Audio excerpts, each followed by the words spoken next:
Hi guys, Mr. Jaeger here, and welcome back to Star Citizen. So, today's video is going to kind of be a bit of a hybrid between talking about Invictus Launch Week and also talking about the controversy around the flight blades, and why, in my opinion, I think while there are definite concerns involved with CIG, getting players to pay real money for this, I don't think it's as bad as it could be if we make sure that they sort of keep to the same lines and do the thing that they have been doing in order to ensure that the game doesn't go too far down the finger quote pay to win elements. So I'm sure I'm going to get shot to shit by this by all of the players out there, but if you'll listen to me and hear me out, I'll give my reasonings as to why. And I'd also encourage everyone who watches this to have the communication in the comments section, because as always, this is a big community. We all have different opinions, and I'd like to hear how you think, what you think would be the case. So, without further ado, let's get started. So, let's get started by talking about Invictus. So, Invictus has been running for now 5 years, and for 5 years I have been covering the event. Now, this year, though, has kind of come up a bit differently, as rather than having the traditional, each particular day we have a different manufacturer showcasing all of the ships, including the new stuff, they've decided to kind of scrap that and instead give us a sort of generic display of all the different roles involved when playing Star Citizen, with all of the new things in the center room, with instead all of the ship's days, or the manufacturer's ship days, I can't find the right way of saying that, but all of that particular day's manufacturers being available to rent from a series of computers entering into the center. I can understand the reasons why they did this. I myself am a little bit sad because I really enjoyed walking around the different locations on the different days and recording all of the stuff, talking about my opinions on each individual ship, while I'm also, trying to also learn which the difference between a size 3 and size 4 is, or size 2 or size 3. But still, in terms of other things we got to do, we were able to enjoy the Idris. I finally got to do a successful tour around the Idris, which is a great thing, because unfortunately, due to performance issues and poor timing, I was not able to get a recording of the Idris M whilst it was doing its tour around Stanton. So I got a good tour of that, got a nice video out, which is pretty good. And finally, for the sort of the event side of things, I was able to actually take part in some of the missions, primarily hunt the Prime Polaris. So that mission, which is supposedly now kind of a thing more or less permanently, but not happening nearly as often as it has been during the Invictus Launch Week, which I think is a good, I like that idea. I think it's a pretty cool idea for people to do that, because it means then that players who didn't get to take part in Invictus or are new to the game haven't, they're not lost out. And in terms of performance, I will say throughout the entire Invictus Launch Week, aside of like a couple of crashes here or there and the obvious, performance hit when you're on the planet that Invictus is on, I wasn't really experiencing anywhere near as bad of a time in terms of frame rates, the server stability, or anything during Invictus Launch Week. Normally, or in previous years, you would be unfortunately limited to staying away, or as far away from the planet that is involved with the event. So if something was happening on New Babbage, you stay away from New Babbage. If something was happening on Horizon, you don't go near Horizon more than usual. So you have all of these different events going on, but in my experience so far, I will give credit where credit is due. I was able to get pretty solid-ish frames on my computer, like 20, 30 frames, and I don't mind that. I know some of you are Puritans out there, but still, in my experience, stable, solid frames win out over 60 frames per second for like 3 seconds any day of the week. So yeah, no, very, very impressed with the performance on that, and apart from a couple of missions that kind of glitched and bugged out, I primarily focused on hauling and a few combat-y focused missions, but I was still able to complete them, and I was still able to sort of get the reputation from them. So I would say, again, props where props was due. I had a solid experience. I was primarily focusing, as mentioned, on getting the hauling missions done as the new variant of the Argo Raft, which I'm going to call the beta variant because the alpha variant was released yonks ago, and the beta variant is just the upgrade to it. I don't want to call it a Mark II because I feel like a Mark II has substantial changes, whereas the beta variant, it's like it's a variant, it's the same thing, they've just slightly tweaked it. And considering the slight tweak is substantial, oh boy. But yeah, so in my experience so far with Invictus, it's been really, really good. There've been some solid performance. It's been some solid performances. There's been some really fun gameplay, and I've been really enjoying my time with Star Citizen, which in previous years would not have been possible. So yeah, no, big plus for the Star Citizen side. So, personal feelings aside, CIG have also been able to have a pretty successful Invictus, earning upwards of $10 million, as you can see in the screen right there, of pledges from, in terms of cash, from the week 19 all the way to the 21st. So, very impressive. And they were able to get this through selling a number of large ships, from the Idris to the Kraken, which, even though there's been rumors about a particular refactoring or reconcepting of the design, I don't know if there hasn't really been any concrete news or any kind of things I've heard about in regards to the Kraken redesign, but that hasn't stopped people from wanting to buy it. So it's definitely been a very profitable endeavor from that, and also to a degree in terms of hype, at least for the first half. The release of the Idris with its multiple variants into the PU for everyone to enjoy and make absolute buggery of the servers. I will be honest with you, I didn't think it was going to be released. I honestly thought it was going to be some kind of... we were just going to get the Idris to fly around or to walk around the Idris, and, you know, that would be it. But the fact that then someone turned around and was like, yeah, no, that's in-game, that was pretty awesome. Like, I saw the trailer, I saw some videos a couple of days before the release of the Idris from the data miners saying, like, oh, yeah, it's coming in. I'm like, yeah, you say that, but I didn't really suspect it would come in. And then, of course, when we saw the trailer for, you know, the rumors were true, I was like, no fucking way. It was mental. Definitely a mental case in that one, and I was very, very impressed with CIG at that particular point. But of course, the release of the Idris didn't quite stop the following release of another item, which of course we all know as the Flight Blades, and also bomb. I'm going to put bomb racks in as well, but yeah, the Flight Blades and the bomb racks also was released. Unfortunately, it was released as a pledge item only, which immediately triggered probably one of the strongest backlashes in CIG's history, or recent CIG history and Star Citizen history, with the community completely shafting on the post that was released in regards to it.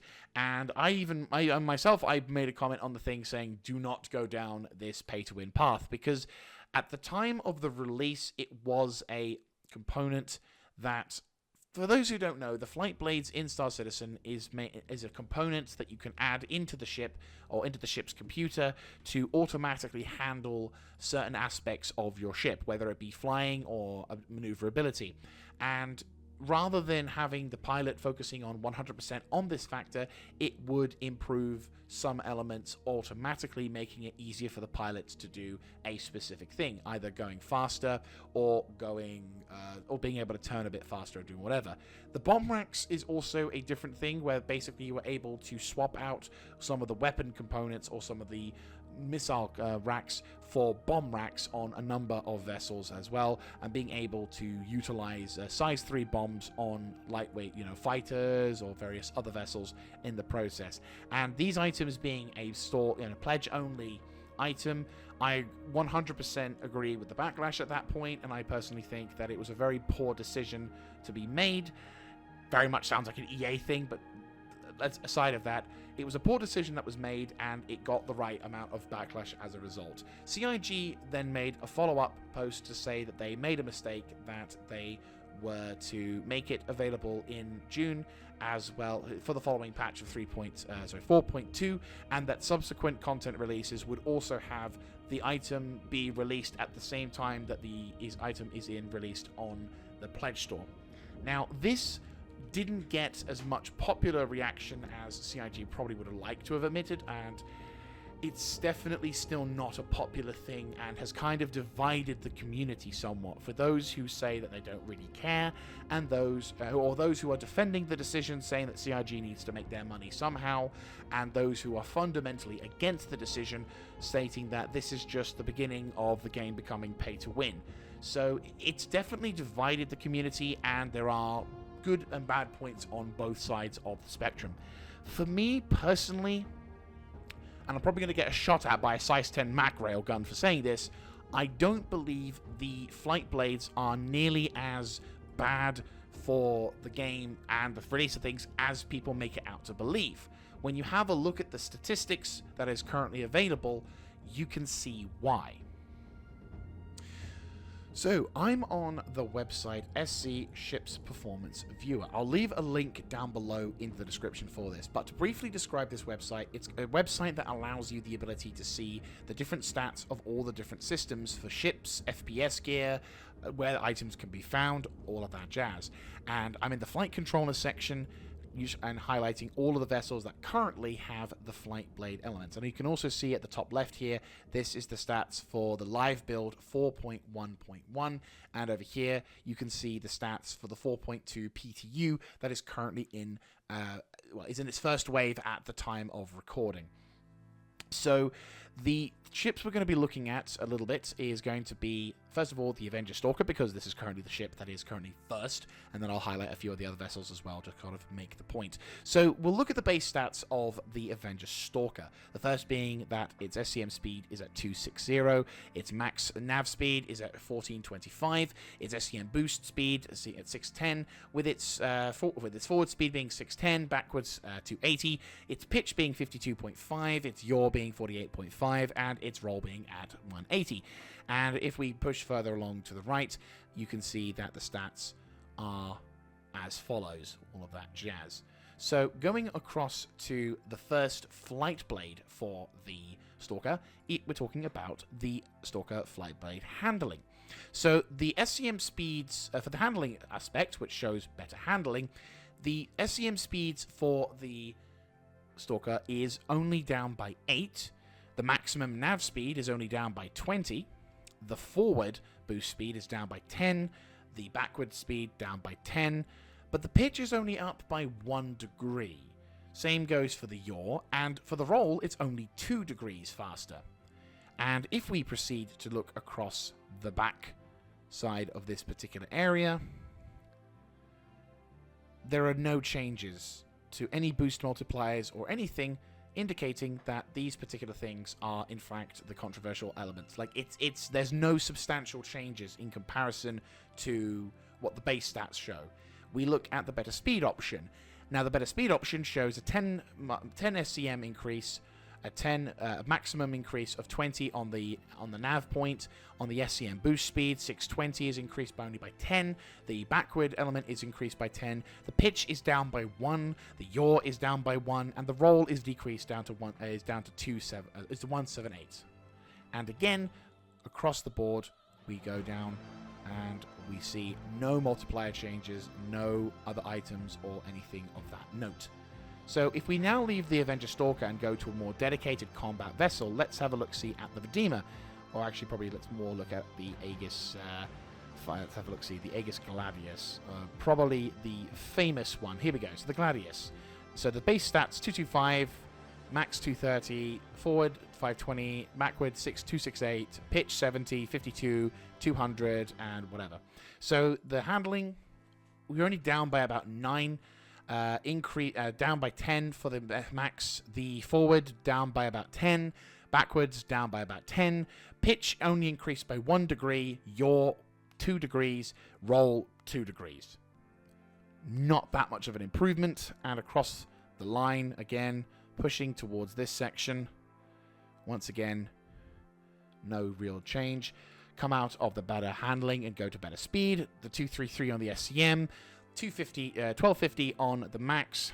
Forward increase of 530, only increased by 10. Another one increased by 10 of 278 versus 268. Pitch rotation down by 1 to 69. Yaw to 51 and roll to 198. And once again, to highlight that all the way across to the side here, showcasing the lack of any substantial changes. So with that in mind, a lot of these flight blades, while I will 100% agree that having these items as a pledge store only item is a bad idea, I don't, however, think that the changes highlighted here are enough to really make a concern. That I don't think these are concerning enough changes in the statistics to say that these items being available in store and in game is the game considering itself pay to win. Again, it's a slippery slope, and I very much critique any elements to try and monetize as much as possible at the expense of the player experience. However, I do not feel that the aggressive stopping of this is, as long as you can get it in game, I do not find that this particular thing is as bad as it's making out to believe. I appreciate I'm making myself an ever bigger target for some people, but at the same time, when you look at the stats, when you look at how minimalistic the impact is, it can only be so much of a reaction on this. I very much agree that we stopped them making them pledge store only, 100% agree on that. But I do not believe that these items are as dangerous in an environment where they can be gained at the same time as those bought in-game. And also, there's another factor that we also need to take into account. So this next segment is more my own personal opinion. However, the points I raise here, I feel, do have a certain amount of applicability to this current iteration of Star Citizen's situation. The first is the control schemes for Star Citizen themselves.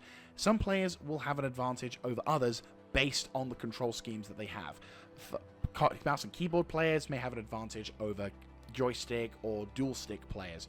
Dual stick players have the ability to maneuver their ship really basically indefinitely, and being able to duck, weave, dodge, and dive no matter what. They can use the thrusting and everything else, and those particular items are not cheap, and certainly do offer a useful advantage over a player who is using a mouse and keyboard. But the mouse and keyboard player may be able to fine-tune their aim a lot more, giving them a distinct advantage over the constantly maneuvering player. But then, of course, you don't have to worry about lining up the shot as much or doing whatever, because a mouse and keyboard player just aims with the fine-tuneness of the mouse, and you also can get a mouse that can sort of adjust its sensitivity to make it even easier for you to make the hit. So there is that particular advantage. But the other element as well, given the current optimization in Star Citizen, is the fact that the player who has a god tier PC will have a frame rate advantage over the player that doesn't, because at the moment a player who has the RTX 5000 series with the AMD or Intel NVIDIA style systems, the Intel or the ultimate motherboard with the ultimate thing, the 8K display with 128 gigs of DDR5 RAM, that whatever, giving him a solid 240 frames per second, 120 frames solid frames per second, will naturally have a faster reaction time and adjustment time than someone who is running on a pretty decent rig or even slightly potato-ish PC that gives them 30-40 frames a second, and in the thick of it may even go further down to in the 20 frames elements there. Like, there is at this moment with the optimization, there is a distinct disadvantage to being a player that doesn't have the greatest rig, and you may find that some of the firefights, as a result, because of the performance of the game, are a struggle.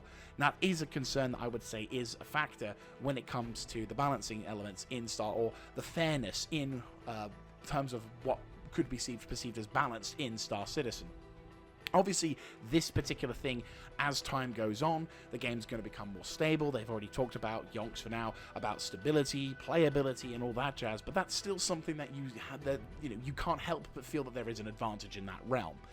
And in regards to other elements as well, as the game progresses, we're going to get different forms of progression as well. Because at the moment, yes, it's very linear. It's all about either getting reputation, mission completions, or kills, and it doesn't really feel like that's, at the moment, that's the main element, because that's what's currently in-game. But as the game development gets further down the line, when base building, crafting, manufacturing, all of that other jazz comes through, that's when different elements of progression, different elements of endgame will become more apparent, making the progression and the sense of that to be Again, something that is not so easy to become finger quote pay to win, because player skill, player knowledge, player elements will still be a stronger factor than before. Now, that's not to say that we should just disregard any and all attempts at monetization. I 100% agree that if the stats allow a player who uses his wallet to have a decisive advantage over a player that spends more of their time and elements and is not able to achieve the same thing through skill and ability alone, or worse, not be able to even get close to that, then 100% I agree that needs to stop. But at the current moment, given the stats of the Flight Blades and how the reaction of CIG was to that, I think we're being a little bit overly harsh on CIG at this moment, and that the outrage should only be reserved when they actually really take the mick and go beyond a joke, like they did when they initially attempted to release these things as a pledge store only item. So, in summary, I definitely agree that there are some very valid concerns regarding the Flight Blades controversy, as well as the potential slippery slope that CIG could find themselves in, but I also feel like the drama regarding this monetization is more blown out of proportion when you look down into the actual statistics of these things. It's something that we need to, as a community, watch out for and ensure that CIG doesn't fall down the EA, Ubisoft, and other AAA industry kind of roles where they decide to ignore the audience and decide to do their own thing, which, through them reacting in the way that they did, they show that they do pay attention to us as the community. So I definitely feel like we just need to keep our eyes peeled. We need to ensure that any more egregious monetization is called out for when it does occur. But I also feel like we should know when to pull things back.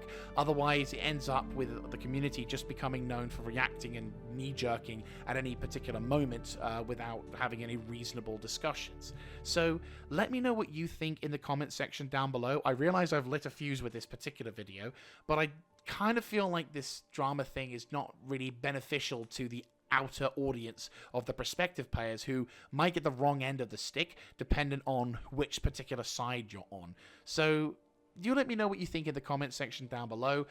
Click on the like button if you'd like to see more of this kind of stuff, and thank you very much for watching, and I will see you all in the next one. This is Mr. Jaeger signing out.